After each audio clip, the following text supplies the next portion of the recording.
Hello students, ये numerical की last series है सोल्यूशन की। हर टाइप का न्यूमेरिकल आप कर चुके हैं, जिस टाइप के कर चुके हैं उसी के कुछ और न्यूमेरिकल्स इसमें कर लेते हैं सो दैट आपका कॉन्सेप्ट बिल्कुल स्ट्रांग हो जाए। हेनरी लॉ का हमने कोई भी क्वेश्चन नहीं करा, तो एक क्वेश्चन कर लेते हैं हेनरी लॉ का, ज़्यादा रिक्वायर्ड नहीं है। हेनरी लॉ का जो फॉर्मूला है that is partial pressure is equals to K H into X. एक्स हमेशा से जो था वो वही है, मोल फ्रैक्शन। के एच आपका हेनरी कांस्टेंट है। ऑल राइट, तो हेनरी कांस्टेंट है, इसकी वैल्यू आपको गिवन होती है। मोल फ्रैक्शन निकालना आप जानते हैं कि जिसका मोल फ्रैक्शन कैलकुलेट करना है उसकी वैल्यू अपॉन टोटल। तो कुछ भी नया नहीं है, इसको अप्लाई करते हैं। सबसे पहले क्वेश्चन सुनिए। क्वेश्चन लेंदी है मगर क्वेश्चन में है कुछ नहीं, आप बस ध्यान से सुनेंगे और उन पॉइंट्स को नोट करेंगे जिसपे हमें क्वेश्चन सॉल्व करना है। लैंग्वेज से इतना मतलब नहीं है। वो कह रहे air is a mixture of number of gases. Okay, the major components are oxygen and nitrogen with approximate proportion is 20% is to 79% by volume at 298 Kelvin. Okay, वो कह रहे हैं कि ऑक्सीजन एंड नाइट्रोजन ये दे रखा है आपको 20% ऑक्सीजन एंड 79% नाइट्रोजन, मतलब टोटल हुआ 100, उसमें 20 है ऑक्सीजन, 79 है नाइट्रोजन। आगे, water is in equilibrium with air at a pressure of 10 atmosphere. Okay, जो टोटल प्रेशर है that is 10 atmosphere. Then if the Henry law constant for oxygen and nitrogen at 298 Kelvin are 3.3 into 10 to the power 7 mm, for oxygen 3.3 into 10 to the power 7 mm, and for nitrogen it is 6.51 into 10 to the power 7 mm. For nitrogen it is 6.51 into 10 to the power 7 mm. Calculate the composition of these gases in the water. कुछ नहीं करना है, mole fraction निकालना है। चलिए शुरू करते हैं। सबसे पहले फॉर्मूला देखिए, P is equals to K H into x. हमें इसी पे रहना है, दोनों गैसेस के लिए अलग अलग करना पड़ेगा क्योंकि दोनों का कॉम्पोजिशन अलग अलग बताना है। तो एक बार मुझे एक्स निकालना है, पी अपॉन के एच करके ऑक्सीजन के लिए। सेम फॉर्मूला फिर अप्लाई करेंगे, X is equals to P upon K H. एक बार दोनों चीजें ऑक्सीजन के लिए रखनी है, एक बार दोनों चीजें नाइट्रोजन के लिए रखनी है। शुरू करते हैं। इस फॉर्मूले को यूज कर रही हूं मैं। सबसे पहले आपको पार्शियल प्रेशर चाहिए ऑक्सीजन का, कैसे निकालेंगे? ऑक्सीजन कितनी है 20, टोटल कितना है 100, इनटू टोटल प्रेशर कितना है 10 एटमॉस्फेयर। राइट, पार्शियल प्रेशर कैसे निकलता था? Composition of that particular gas and total pressure. तो टोटल प्रेशर है 10, कॉम्पोजिशन कितना है 20/100। इसे एटमॉस्फेयर में निकाला और एटमॉस्फेयर में निकालने के बाद हमने इसे mm मरकरी में कन्वर्ट करा। फिर आ जाइए, प्रेशर ऑफ नाइट्रोजन निकालना है। कितना है प्रेशर ऑफ नाइट्रोजन? 79, तो 79% out of 100। Again total pressure कितना है 10। तो जब हम टोटल प्रेशर से कॉम्पोजिशन को मल्टीप्लाई करेंगे तो हमें क्या मिलेगा? हमें पार्शियल प्रेशर मिलेगा। ठीक है, इसको भी mm मरकरी में कन्वर्ट कर लीजिए। mm मरकरी में इस वजह से कन्वर्ट करना पड़ रहा है बिकॉज आपकी जो KH की वैल्यू है वो mm में दे रखी है ना। अगर ये mm में नहीं होती तो हमें इसे कन्वर्ट नहीं करना पड़ता। देखिए, यूनिट्स पे ध्यान देना बहुत जरूरी है। आप सारा क्वेश्चन सही करेंगे, यूनिट गलत कर देंगे, सारे नंबर चले जाएंगे। ओके, तो इसे mm मरकरी में 760 से कन्वर्ट करा, इसे 760 से कन्वर्ट करा।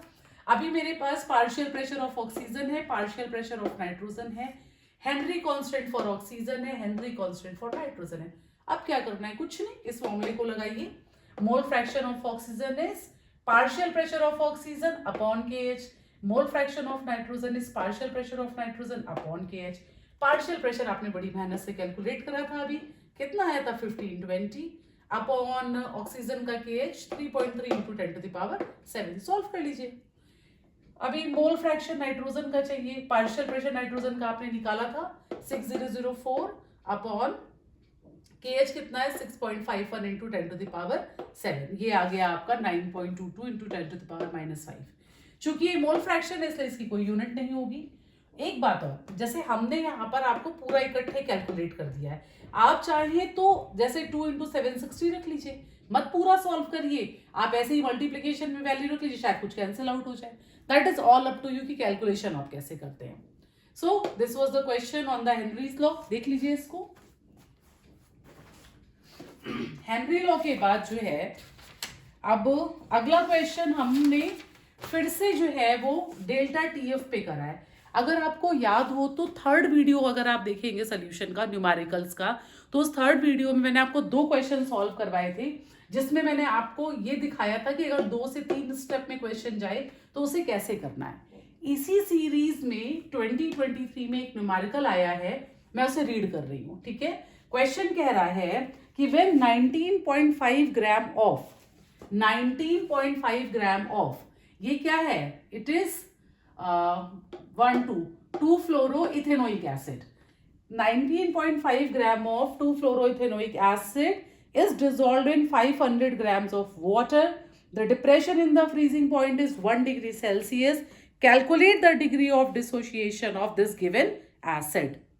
फिर से सुन लीजिए, कितना एसिड है, 19.5 ग्राम, मोलर मास उन्होंने इसका हमें दे रखा है, नहीं देते तो हम फॉर्मूले से निकाल लेते, दे दिया, हमारा काम बचा लिया, 78 ग्राम पर moles, dissolve in 500 gram water, मतलब कैपिटल डब्ल्यू, तो अब आपके पास small W, capital W, M है। फिर depression in freezing point is 1 degree, मतलब डेल्टा टी 1 डिग्री सेल्सियस, इसको डेल्टा टी एफ कर देते हैं ताकि आपको इसको बॉइलिंग से कोई कंफ्यूजन ना हो, है ना। ये डिप्रेशन इन फ्रीजिंग पॉइंट है, दिस इज 1 डिग्री। एंड उसके बाद में calculate the degree of dissociation. देखिए फिर से सुनिए मेरी बात को, डिग्री ऑफ डिसोसिएशन मतलब अल्फा निकालना है ना, डिग्री ऑफ डिसोसिएशन मतलब अल्फा निकालना है। पिछले वीडियो में, थर्ड वीडियो में हमने जो क्वेश्चन करा था, वहां उन्होंने हमें एसिड का Ka दिया था। अगर एसिड का कांस्टेंट Ka देते तो हम फॉर्मूला क्या लगाते, हम फॉर्मूला लगाते alpha is equals to √Ka/C, है ना। वहां पे हमने फॉर्मूला लगाया था, कहां लिख दूं मैं, यहां लिख देती हूं आपके लिए, alpha is equals to √Ka/C, ये हमने वहां लगाया था। मगर अभी देखिए इन्होंने आपको एसिड तो दिया है, एसिड दिया है, मार्कर कहां गया मेरा, यहां इन्होंने आपको एसिड तो दिया है मगर Ka नहीं दिया है। अगर Ka नहीं दिया है तो फिर ये फॉर्मूला तो नहीं लगा पाएंगे हम। अब अल्फा निकालने का सिर्फ एक ही रास्ता बाकी बचता है, वो है आई की हेल्प से आप निकालिए। और आई की हेल्प से निकालने के लिए आपको सबसे पहले इस एसिड का डिसोसिएशन करना पड़ेगा।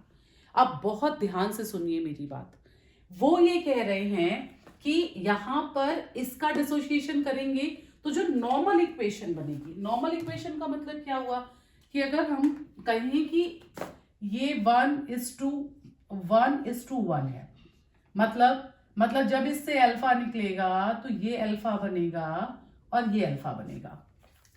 मगर हमारे पास जो है मोलैरिटी का जो डेटा दिया हुआ है, उससे जब हम मोलैरिटी निकालेंगे तो मोलैरिटी आप निकालेंगे स्मॉल w, इसका मॉलिक्यूलर वेट, कैपिटल W × 1000, ये आप बहुत बार कर चुके हैं, आपको पता है। तो मोलैरिटी यानी कि जो कॉन्सेंट्रेशन निकल करके आ रहा है वो 0.5 मोल आ रहा है, और हम यहां पर कॉन्सेंट्रेशन से मल्टीप्लाई करते, भाई ये फॉर्मूला क्या होता है, ये होता है C1 - alpha C alpha C alpha. अब जो हम आपसे कहना चाह रहे हैं आप उस बात पे ध्यान दीजिए। हम सबसे पहले अगर मुझे आई निकालना है तो इन सारे कॉन्सेंट्रेशंस को ऐड करना है, करिए ऐड, 0.5 1 - अल्फा, फिर ये 0.5 अल्फा, फिर ये 0.5 अल्फा, है ना। और divided by given, observation upon calculation. तो गिवन कितना था, 0.5 मोल, तो यहां हम 0.5 मोल से डिवाइड करेंगे। और देखिए यहाँ पूरे से 0.5 कॉमन हो जाएगा और लास्ट में फिर से आपके पास 1 + अल्फा ही आएगा। देखिए यहाँ से पूरे से 0.5 कॉमन कर दीजिए तो अंदर क्या बचेगा, 1 - अल्फा, इसका अल्फा और इसका अल्फा, ये फिर से आपके पास, और नीचे 0.5 है, ये फिर से आपके पास जो बचेगा वो 1 + अल्फा ही बचेगा। और अगर आप 0.5 कॉन्सेंट्रेशन को यूज नहीं करते, ठीक है, और इसे कॉन्सेंट्रेशन को नहीं भी यूज करते और सीधे 1 - अल्फा + अल्फा करते, तब भी 1 + अल्फा आता। इसका मतलब क्या हुआ, इसका मतलब ये हुआ कि कितने भी मोल उन्होंने किसी भी चीज के दे रखे हों, आप सिर्फ कंपाउंड की स्टोइचियोमेट्री से काम करिए, सिर्फ जो उसका मोलर रेशियो है उससे 1 - अल्फा C अल्फा लगाइए, और टोटल जो है वो, मतलब C अल्फा मत लगाइए, उससे केवल आप 1 - अल्फा + अल्फा लगाइए, तब भी आपका आंसर वही आएगा। देखिए ये बात अगर आप समझ जाते हैं तो इसके दो फायदे हैं। एक तो आपका टाइम सेव होगा कि भाई पहले आप 0.5 से उसमें मल्टीप्लाई करें, फिर उसको कॉमन लें, फिर डिवाइड करें, और दूसरी बात एरर के चांसेस कम हो जाते हैं।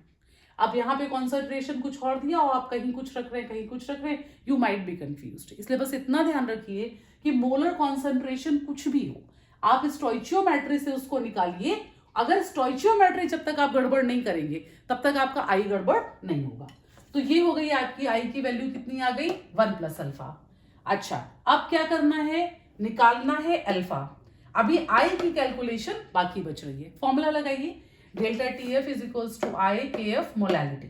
देखो डेल्टा टी एफ कितना था, 1 डिग्री सेल्सियस रख दीजिए।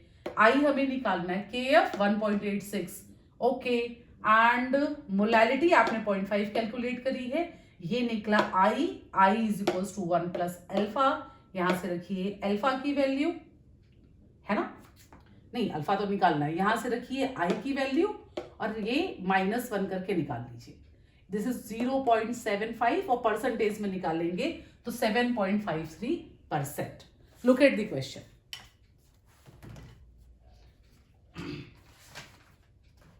है ना, कोई प्रॉब्लम होनी नहीं चाहिए। एक और क्वेश्चन है मेरे पास में आपके लिए, लास्ट क्वेश्चन है, इसको और लगा लीजिए, इसके बाद आपको कोई भी परेशानी इस तरह के क्वेश्चन में नहीं होगी। देखिए सॉल्यूशंस के न्यूमेरिकल्स बेहद इजी न्यूमेरिकल है, कहीं कहीं पे lowering of paper pressure problem करता है, वो आपको सेकंड वीडियो में मिल जाएगा पूरा, और कहीं कहीं ये आई प्रॉब्लम करता है, ये आपको थर्ड वीडियो में मिल जाएगा और इस वीडियो में मिल गया। चलिए क्वेश्चन देखिए, ये सीबीएसई 2020 का आया हुआ क्वेश्चन है, ध्यान से सुनिए। A 0.01 m aqueous solution of AlCl3 freezes at -0.068 degree Celsius. Calculate the percentage of dissociation given that Kf 1.86. चलो Kf 1.86 दिया हुआ है, Tf आपको 0.068 दिया हुआ है, और उन्होंने शुरू में क्या कहा था, 0.01 m एक्वस सोल्यूशन, मतलब अब की कुछ नहीं करना, मोलैलिटी सीधे सीधे उन्होंने दे दी आपको 0.01, मतलब आपकी एक स्टेप की मेहनत बचा ली उन्होंने, और आपसे अल्फा चाहते हैं। कंपाउंड किसका है, AlCl3। देखिए सबसे पहले डेल्टा TF आई KF मोलैलिटी। देखिए अल्फा पूछते ही आई लगाना पड़ेगा, ये कॉमन सेंस है। अगर अल्फा वो नहीं पूछे तो एक बार क्वेश्चन देख के समझना पड़ता है कि आई की नीड है या नहीं, मगर अल्फा पूछा तो अब तो आई तो सीधे सीधे यूज करना है। यहां से आई निकालिए, ये रहा डेल्टा TF 0.68, फिर ये KF आपका 1.86 एंड ये मोलैलिटी 0.01, आई आ गया 3.65। अब अगर हम डिसोसिएशन की इक्वेशन निकाल लें तो हमारा काम हो जाएगा। AlCl3 जो है, करिए इसकी स्टोइचियोमेट्री कितनी है, इट इज 1:1:3। एक AlCl3 पर एक एल्यूमिनियम आयन और 3 क्लोरीन आयन, तो डिसोसिएशन उसी मैनर में करिए। ये 1 है तो इससे अल्फा निकालिए, ये 1 है तो अल्फा फाउंड बना लीजिए, और ये 3 क्लोरीन है, ये 3 अल्फा हो गया। आई निकालिए, सब जोड़ करके 1 से डिवाइड कर दीजिए, बिकॉज ये है ऑब्जर्वेशन और कैलकुलेशन में मेरे पास केवल एक AlCl3 का मॉलिक्यूल था, तो आई कितना आ गया 1 + 3 अल्फा, और आई आप अभी अभी निकाल चुके हैं 3.65 is equals to 1 + 3 alpha. Alpha कितना आ गया 0.8833, यानी परसेंटेज में निकालेंगे तो कितना हो गया 88.33, ये आ गया आपका अल्फा। तो स्टूडेंट्स जब भी आपके सामने लंबा न्यूमेरिकल आए उसको पार्ट्स में डिवाइड करना है और करना है। आई होप सोल्यूशन के सारे न्यूमेरिकल्स अब तक हम लोगों ने जो वीडियोस में करे हैं वो अंडरस्टैंडिंग आपको बिल्कुल क्लियर होगी। इतने टाइप के न्यूमेरिकल्स आप कर लीजिए, आपका कोई क्वेश्चन एग्जाम में मिस नहीं होगा। अभी इसका हम लोग एक पार्ट और बनाएंगे और उसमें जितने भी कॉन्सेप्चुअल और रीजनिंग क्वेश्चन सोल्यूशन के हैं वो सारे कवर करेंगे। Thank you.